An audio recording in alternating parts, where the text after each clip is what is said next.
is from Iran. News 13's Michael Hanna takes us to the Guillebeaux anniversary celebration in Asheville. Friends and family gathered to celebrate 25 years. 25 look at history, changing times, and most importantly, the 25th wedding anniversary of Jack and Fafar Guillebeaux. For the most part, it was shock and kind of disbelief and so forth. We didn't get married to prove anything or because it was a cause. However, having fallen in love or having decided to get married, we were very aware from the beginning that this is a very significant occurrence. Significant because when Jack proposed to Fafar, Jim Crow called the shots. Strict laws prohibited blacks and whites from mixing in public and in private. Interracial marriage in North Carolina was against the law. The Guillebeaux fled to Chicago, where they were married in 1965. They moved back to Asheville right after their wedding. Because I believed that this was right, I was ready to face whatever it was going to require. If that meant leaving the state to go get married, well, that was just a step.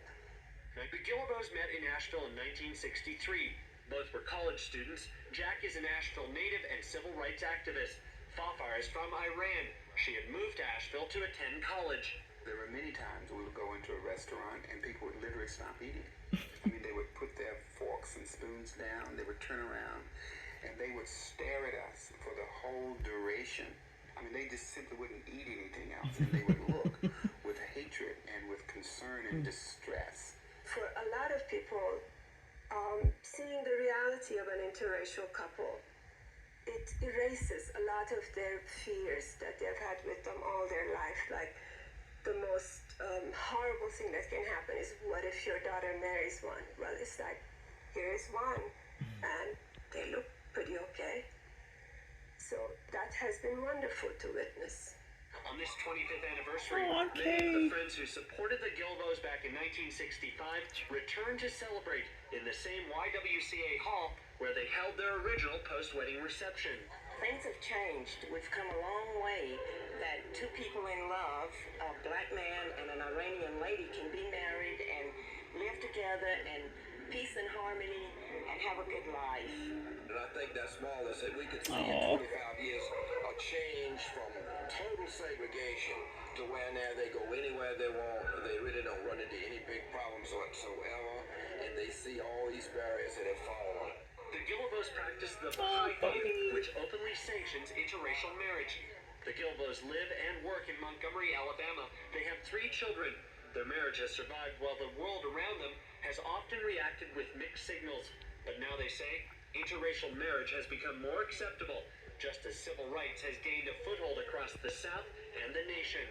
One of the reasons that our relationship has worked as well as it has is that we were never ashamed or had any question about the rightness of our union. At first, there were small signs and not so small signs of people showing resentment and anger and frustration when they saw us. And over the years, we saw a change, and actually we saw people literally taking pride in the fact that they knew us or knew of us.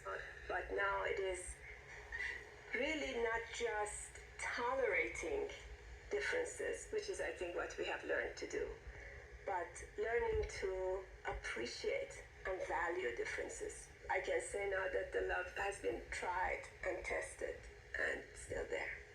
Michael Hanna, News 3. What did I do? Few problems. Huh? After 25 years of marriage, Jack and Fafar this Guillebeaux one. returned home to Asheville this weekend. Like many married couples do. Okay. And then, let's see. There's a little, I wanted to show, here I've said, bringing cooperative mode to Haifa and at Innisfree. Here's the McQueens and mom and dad in Haifa. And, you know, that was one of the highlights of their lives. And I'll hear a little bit about what's going on. At the bottom of all of what we're doing, I think, in Innisfree and with Genesis, there's a foundation.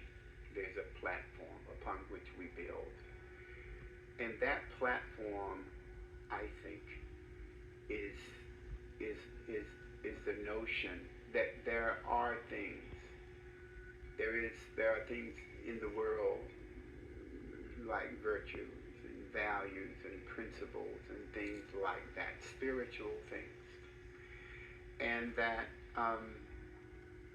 number one, it's okay to acknowledge, and it's okay to name these things.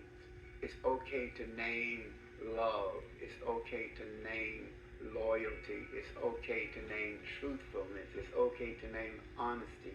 It's okay to name forgiveness and all of these kinds of things as necessary and embraced principles and things that we want to integrate into our workspace, integrate into our lives, integrate into our behaviors and relationships with each other. So that's the foundation, that these things exist, that they're valuable, that we consciously and purposefully acknowledge that the workplace, in addition to the church, in addition to home, in addition to the state legislature or whatever, that the workplace is also a place where virtues and values and principles need to exist. They need to be thoughtfully put in place. They need to be consistently utilized, etc., etc. And so there's more of those on YouTube as well. Thank you so much, Uncle Julian, for doing that series with him. This, I won't really share much of this, but this is, a lot of how people knew Mom and Dad. They would do talks together and separately, and so this is one of their talks. And for me, it's really exciting just to think about.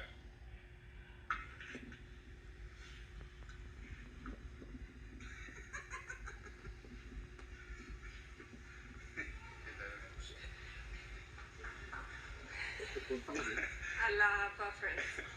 Good morning, friends. How are you all? Super. Great. Was I supposed to start? Friends, it's really a delight to be here. And I would like to say personally that the hospitality that I have experienced and am experiencing. Yeah. So the thing that you guys can have a copy of this slideshow, so that you can watch it in its entirety. But my experience growing up was people would come up to me and be like, "Oh, I saw your folks and they changed my life." That talk that they gave is still resonates, and yeah. So I just wanted you to, really, I wanted Josh to see just kind of them in action too. This is a wonderful video that's online.